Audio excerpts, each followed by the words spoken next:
Welcome to Midnight Files, where true crime meets the unknown. Tonight I'm taking you deep into one of Canada's most chilling and perplexing murder mysteries. The death of Cindy James, a nurse who was tormented for years, and died in a way no one can explain. Cindy James was 44 years old when her body was found on June 8, 1989, near Vancouver, British Columbia. Her hands and feet were bound behind her back. A black nylon stocking was tightly wrapped around her neck. She was drugged, strangled, and left in a ditch behind an abandoned house. It looked like murder, but the police weren't so sure.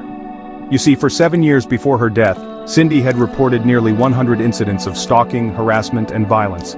She told police someone was watching her, sending her threatening notes, breaking into her home, slashing her pillows, and even setting fires.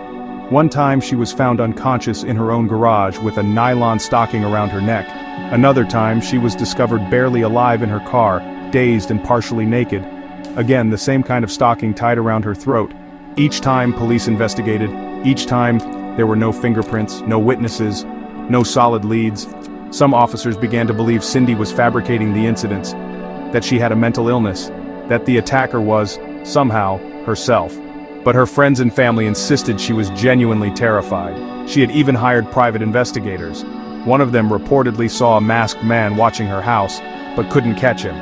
When her body was found, everything should have pointed to homicide, but the autopsy only deepened the mystery. Yes, she was bound, but with knots that she might have tied herself.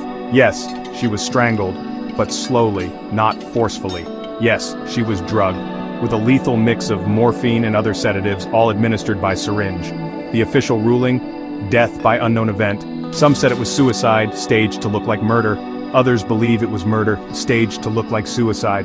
And some think it was the final act in a long campaign of psychological torture.